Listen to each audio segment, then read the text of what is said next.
Hi, I'm Kevin Kelly. I want to talk about the future of culture and what it would mean as we become more AI dependent.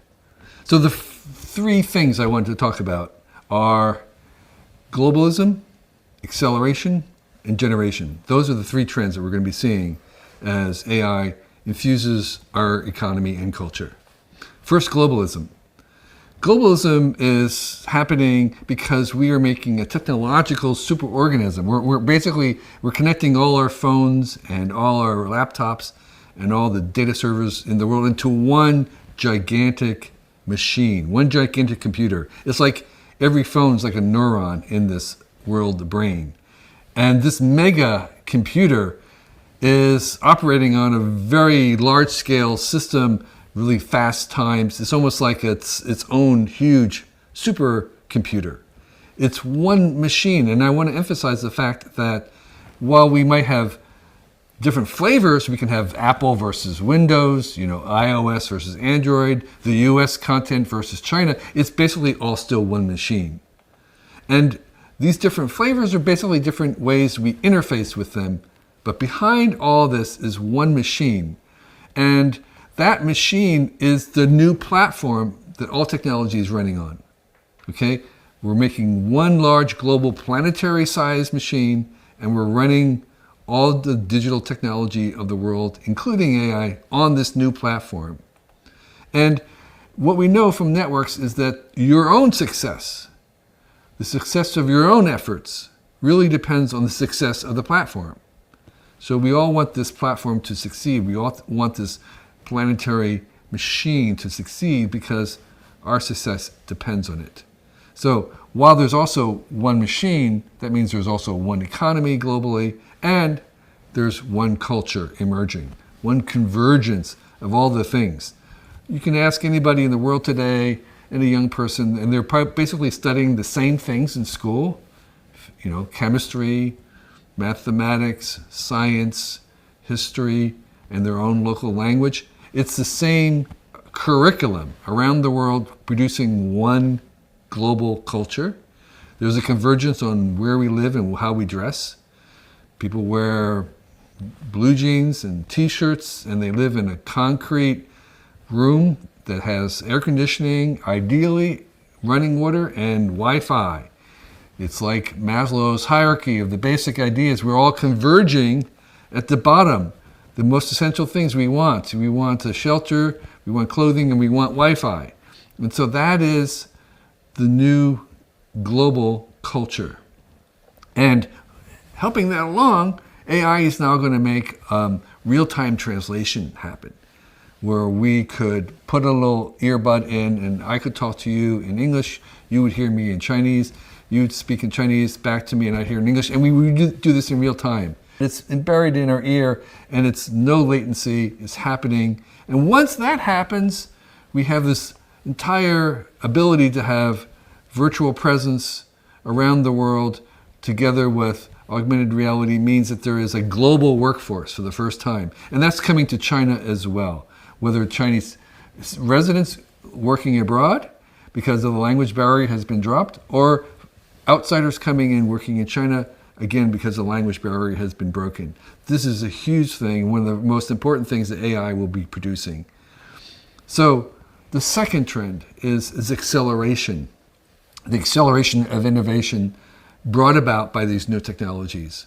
It's accelerated in several different ways. One, this accelerated innovation is happening because the speed at which new inventions, new ideas are spread and shared is increasingly rapidly because of communication technologies and things like YouTube and Youku. And the new technology is also allowing us to use things like AR, augmented reality, virtual reality, to train people by shadowing and puppeting their movements, by showing them a virtual description of how they should do something. So we have learning by doing with the new technology like Vision Quest from Apple, allowing us to actually use our full bodies. And many people learn better with their full bodies rather than just reading things. They're much more kinetic learners. And so this also accelerates the pace of innovation and bringing those technologies into enterprises where you have the AI and its ability to perceive through a machine, through an eye of a robot, to perceive other things is also accelerating the pace of innovation and accelerating learning. And then we come to the AI-assisted learning, which will, with chat GPTs and things like that, hugely accelerate the rate in which people can learn. Today, I believe that young people are learning more with ChatGPT than they learn in school. What we learned from ChatGPT is that answers become cheap. If you want an answer to something, you ask a machine. As answers become cheap, what becomes valuable is asking the right questions, having the right mindset. And that is really what's happening, is that answers become really, really ubiquitous with these technologies, and that is accelerating the pace in which we do innovation. I claim that if you're a young person, your job in 2 years has not even been invented yet. The job market, what you are training yourself to do in school is going to change within 2 years of you graduating, and you'll be doing something that didn't even exist while you were in school. Therefore, learning how to learn will become the central skill to graduate. And all these things are accelerating the culture. So part of the culture is we expect innovation. And we expect innovation in technology. And part of the new global culture around technology is to expect innovations to happen in all parts of society. And these tools will allow them to happen. So the third trend in this technology of culture is generation, AI-based generative AI, where you are generating things. One of the main things we're doing is we're generating tasks. The AIs are going to allow us to do tasks that we don't like to do. That's the first thing. We get rid of the ones we don't like to do. We maybe don't like to count change, and so counting change and counting money cashiers will go away. We don't like to work in a factory like a robot, so we won't do that. The second thing is these AIs will generate things that we can't do, that we're unable to do by ourselves, and they'll be able to do. And then the third thing is these AIs will generate new things that we never even thought of doing. We didn't have an opinion. They're completely new, beyond what we would have imagined ourselves.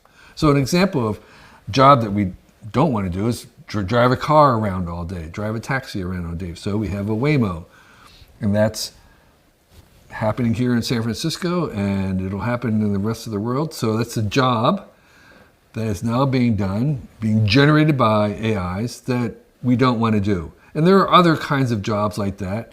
Truck driving is a lot of jobs. A lot of that is things that people don't want to do. But it's going to take 10 years because we have to work out the infrastructure. You can't just bring a self-driving car into the same system. Everything has to be changed, so it's going to take some time, maybe another 10 years before it becomes really common. But that's the general direction. Then there are things that we can't do. So here's an AI robot working in precision agriculture on a farm, and it's applying the exact amount of fertilizer and water to each individual plant. It remembers that plant. It says, I gave you this much, and it's inspecting each plant and giving it a precise amount. That's something no human farmer could possibly do. And this is a job that the AI robots can do, reducing the amount of fertilizer needed, increasing the health and yield of a farm. So, but most important of all these things that we're going to generate are things that we never thought of doing or knew that we wanted, new desires, new ideas. That is the real huge revolution that brought about these AIs, generative AIs, is generating the new things.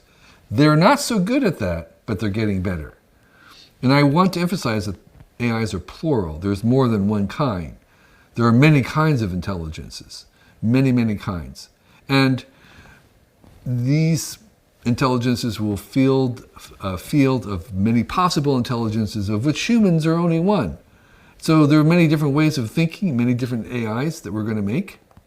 And the important thing about these is that they do not resemble human-like intelligence. They're weirdly different. They're strange. They're alien. But they think differently, and that's their main benefit, is the fact that they do not think like humans. They have different ideas than we have. They can help us to think differently, as Steve Jobs says. And that is the source of innovation and wealth. So I think there are many very important ideas, finance, economics, and science, that we cannot solve by ourselves as humans, that we need AIs to think differently with us to help us solve these problems. It's a two-step process. First, we invent the AIs to help us solve the problem. And so we also know from already a year and a half of using GPT and other LLMs is that the people who benefit most from these AI tools are actually the average and worst performing employees. So these are not just for the brightest people. These tools are going to help the least fortunate among us generate better work. That's really great news for us. So I think that the robots and AIs will be generating new jobs for us. Jobs that we didn't even know we could do, didn't even know we wanted to do, didn't even know were possible. That's the real frontier in this world of generative AI. So those are the three trends in the global tech culture. Globalism. We are on a path of running on one machine, one planetary machine together. That is the new platform that all technology is running on. Sure, there'll be different flavors, different interfaces, maybe country by country, but behind it all is one large machine. And if you want to succeed worldwide, you have to be running on that platform. The second thing is this accelerated pace of innovation. And that acceleration is not happening in schools, it's happening outside of schools. And it's being fueled and accelerated by new technologies such as AI, such as virtual augmented reality. And the more we implement those, the faster this acceleration of progress will happen. And finally, there's generative AI, which is going to generate first the efficiency, the task that we don't want to do, and then it'll help us do the tasks that we can't do by ourselves. And lastly, it's going to help us to create entirely new tasks that we do want to do as humans. And that's the revolution that we're headed towards. So I'm really excited by the future, what it brings. And I think that we want to imagine this picture of where we're going. And so I want to leave you with a question. And the question is, having described this world of ubiquitous AI and globalism and acceleration, can you imagine a future in 100 years that you would like to live in? And try to imagine that, because that's the only way we're going to make it happen, is for it to be imagined first and then believe that it's possible to get there. So thank you for your attention. I appreciate it.